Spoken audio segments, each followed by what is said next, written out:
I'm Chaitanya Krishnan. I'm a Bangalore-based VR artist.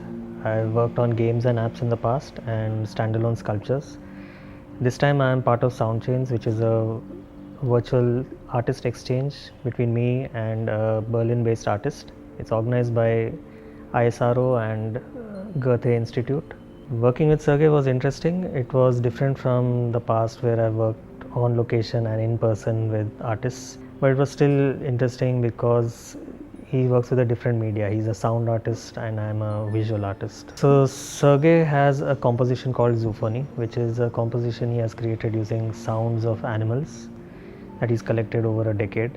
The original soundtrack is available online, and this time he wanted to visualize it somewhere. So that's why the collaboration happened with me. So I listened to the track and figure out how to visualize it. In the beginning, it started out quite literally, just visualizing which animals are coming where. Then I started to get a little more abstract, simplifying the forms, using abstract shapes in some places so that you don't really have to know what the animal is. You just need to know what it sounds like and what it might look like.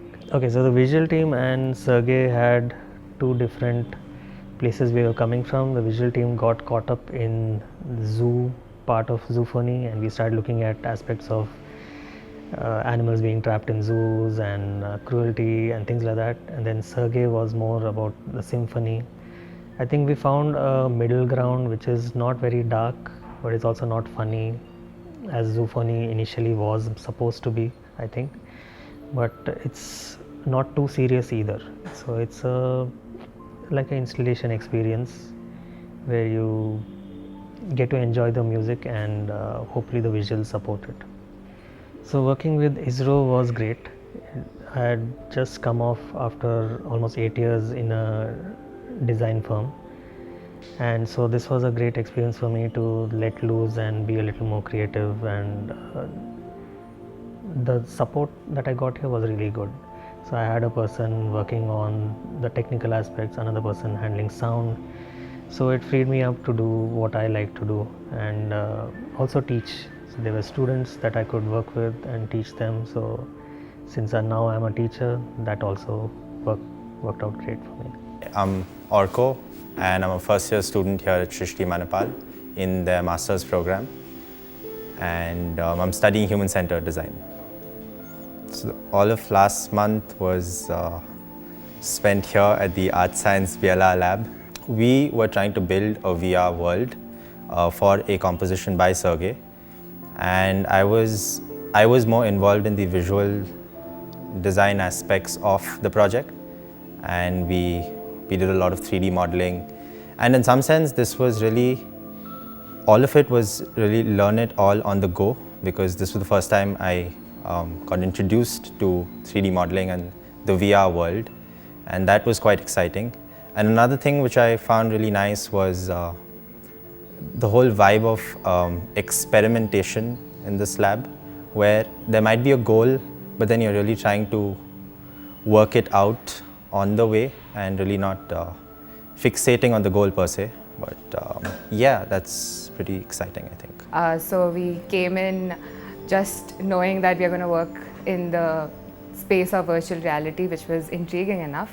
And then in terms of skills, we developed skills in terms of 3D modeling and just visualizing things in VR, and how we can take our creative visions and turn them into an immersive virtual reality experience. So in the last month, that's all we have been doing. We have been taking the track that Sergey produced, Zoophony, and we have been ideating concepts, and now it is becoming something, and it's pretty cool what it's looking like. And we're just working with 3D models and just the space that the models will be in, and trying to create an experience that people can enjoy. It's my first time to work with India,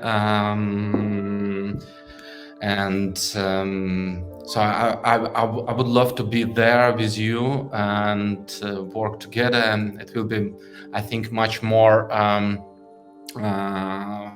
strong collaboration, and I guess there is a lot of things which can influence on me. For me, it's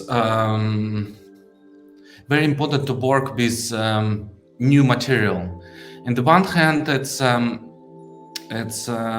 a challenge, because if you never work with new material, you don't know what you can expect from it. And for me, it was the same with this material, sound material of animal sound. And at the first, let's say, couple of weeks, I thought, oh, perhaps it's impossible to make composition of this kind of sound. But I tried to combine these sounds and to create something. And then at the end, I found a good way to create it.